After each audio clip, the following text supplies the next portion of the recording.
Greetings ladies and gentlefish, welcome to another Chase the Ace video. This time I'm driving the Tier 2 Japanese light tank, the Hago. We are here on Kampanovka, Malinovka to give it its proper name. This is a standard game. Now the Hago has an alright gun, it's nothing particularly special, but it gets the job done.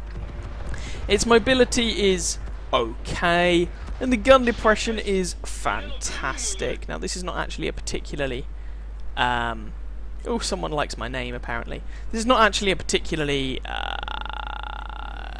bad map for this tank because of that gun depression and because there are a number of places on which you can use it. So, what are we gonna do? Yeah, well, I'm pondering what exactly I'm going to do. Now, I was initially considering going up and following that Cruiser 3 up around the flank of the map, but I see that there is a series of low-tier light tanks just trundling across the middle of this map, which is not a very good idea, but I think that if they're going to do it, I might as well give them some supporting fire. We actually bounce on that Panzer, which is slightly irritating. Switching fire to the 81, bounce on the 81. Like I said, this gun is not particularly fantastic. It's okay, but at long range you really start to feel the dodgy accuracy, the not fantastic penetration, and so on and so forth. So, the scoreline is 0-4. Oh, good lord. Already, yeah. So, word to the wise. Don't just drive across the map on Malinovka. Now, I appreciate these guys are perhaps a bunch of chaps who haven't played many games in World of Tanks, but nonetheless, the result was not particularly impressive. Now, this is a Tier 2 game, and actually everybody in it is Tier 2, which is slightly unusual. You usually get 1 or 2 Tier 1s, or it's a Tier 3 game with some Tier 2s, but everybody here is Tier 2. This game is a little slow to get started, if memory serves. Yay! First bit of damage into that light 6C, that Vickers. But it will heat up, trust me on this. 0-5. There's a Universal Carrier 2-pounder who is just driving across the map without a care in the world. He stops, and I managed to ninja the kill for kill number 1. Scoreline is 1-6. Hurrah! It won't be a complete 15-0 whitewash. Remember, these might be ace tanker games, but that does not, of course, guarantee victories. Now, there's actually a cruiser, an enemy Cruiser 3 has pushed all the way around and is heading for artillery. That's simply because, basically, there are very few people over on that flank, so we didn't really spot him in time. Enemy Cruiser 3 there. We bounce on him. Yeah, this gun can be annoying. And ninja kill number 2. Leaving the scoreline at 2-6. I can't actually resolve those guys over there, but minimap says they're over there, so I'm just going to fire some shots in their general direction. It's not as if I have a shortage of ammunition. And as our friendly cruiser points out, well, this is going brilliant so far. Yeah, I know. Enemy T-57, the artillery piece, he probably doesn't know that he has a top-down view, and I don't really have a good shot at him, but it doesn't matter because our cruiser nails him, although our cruiser does take a good chunk of damage for his troubles. Vickers Light 6C from earlier on. Can I get the kill on this guy? No, I can bounce. And someone else can pick up the kill. Scoreline is 4-7. So the mistake the enemy team are making is that they've racked up a good lead and now they are all rushing across this central field. Pretty much 1 and 2 at a time. Now, it was rushing across this central field that put our team in such a terrible position in the first place.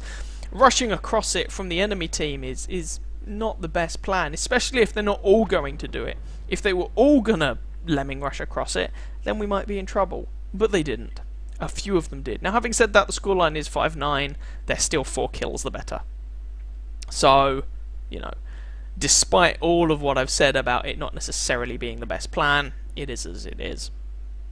I'm trying to get our artillery to relocate because, well, there's a very good chance someone else is going to follow that Cruiser 3 who was there earlier on and give us problems. Speaking of which, there's a Hago, and oh good lord, there's a T-18. So, first shot bounces, I have switched to premium armor piercing ammunition because this tank gets premium armor piercing. It does not get APCR or anything for its premium ammo. 2 penetrations, and boom. Headshot, kill number 3. I do take a shot for my troubles. And we switch back to armor piercing. I keep a small supply of premium ammo on a number of my lower tier tanks because T18s. And, to be fair... Oh, yeah, you're in a T18, I have no sympathy. And, to be fair, Panzer IIJs. Now, the penetration on this gun with premium ammo is 59. That's not very good. With regular ammo, it's 40. That's not very good. It's not as if with premium ammo I suddenly get sublime penetration. I do not. I could have played the Cruiser 3 and I would have had better penetration with my regular AP ammo than this does with its premium ammo. Can I kill this Panzer? Yes, I can. T-26 is next. Can we kill him? Oh, he's left on 1 health. He's dead. It's kill number 5, or kill numbers 4 and 5. So what's left? Ugh. Well, we're only trailing by 2 kills now, which is at least something. We have myself, this Hotchkiss H35, UC 2-pounder, and that Cruiser 3 is still alive, which will become important. The enemy have a T2 medium, 81, Panzerjäger 1, Lloyd gun carriage, T60 and a T7 combat car. So they still have artillery where our artillery is probably in another game by now, having gone back to the garage, I would imagine. Just gonna be patient. This map is not called Kampanovka for no reason. Now that does not mean that this map is always campy, but in lower tiers it definitely tends to be. And there's the 81, who we were shooting at earlier on. 1 penetration and he's tracked. There we go. There's kill number 6, so there's my Top Gun.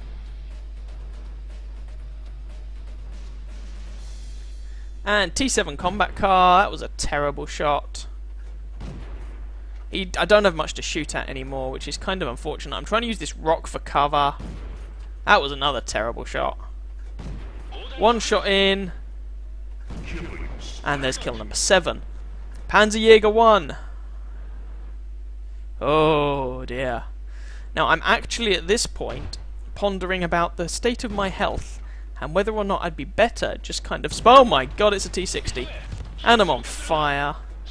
Frontal engines. On Japanese tanks, spotting these guys for the fellows behind me. So, at this point, I'm not actually trying to shoot these guys because that involves exposing myself quite a lot. I am just trying to make sure they remain spotted for our Universal Carrier 2-pounder, and more to the point, our Cruiser 3, who has put himself in quite a good firing position. So, keep these guys lit up. T60 is down, thank you Mr. Cruiser. Panzerjäger 1 misses his shot. Cruiser 3 nails him as well, and that just leaves the T2 medium and the artillery. We lost our Lloyd gun carrier in the process, and I just took a shot to the face. I think we know where the T2 is. So, I think this Cruiser was the guy who was impressed by my name earlier on. So I'm just trying to point out T2 is up there.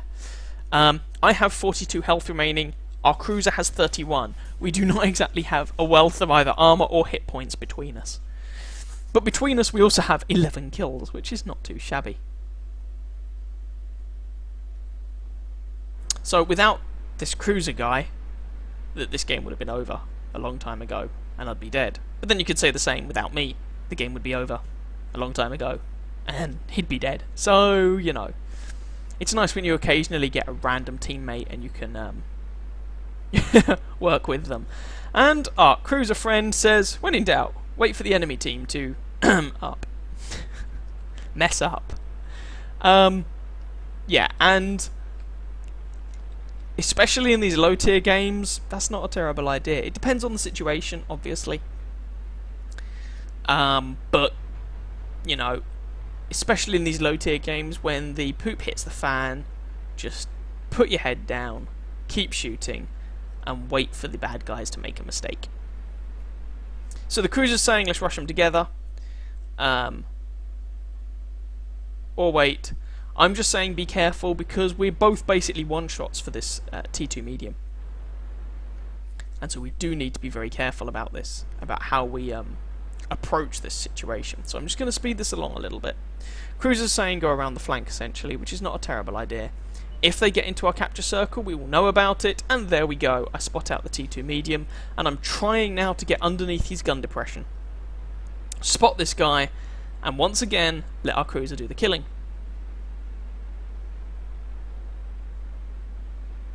Even if, so you can't get a Radley Walters medal at tier 2, sorry. But even if you could, this would be the better play. I'm not going to go after that kill myself. Screw that. I'm just going to spot this guy and let our cruiser do the shooting. If our positions were reversed, I would hope that we'd do the same thing, but the other way round. The cruiser would spot, and I'd do the shooting. Now, as it is, the cruiser is actually moving up to give me a more immediate hand, which is fine. We can tag team this guy between us, hopefully. But this fellow does have 170 health. He has more health than either of us two do, and he has more health than the two of us combined. I put 2 shots in, and then he comes for me. Bounce a 3rd shot. He leaves me on 3 health. I bounce another shot. He misses his. So, at the cost of 1 shot myself, I've put 2-3 shots into him and left him on less than half health. Our cruiser's coming around the flank. This guy's focusing on me. And there we go. Cruiser takes him out as he focuses on me.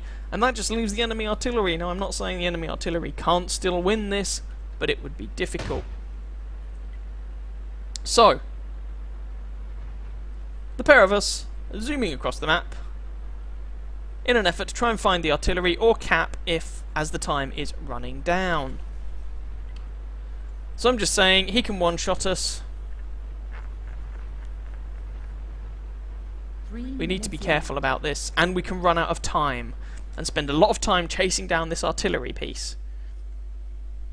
Whereas instead, we could just sit in the capture circle. And the artillery is just blind firing. The capture circle, we both get in. And there we go. Game over. We win by cap. The enemy artillery survives, but a nice bit of teamwork there with Darkus. Massive shout out to you. You were awesome in his Cruiser 3. Between us, we racked up 12 kills. If we had been platooned, that would be a 2-man crucial contribution, which is none too shabby. So let's go and have a look at the post-battle results and see how we did.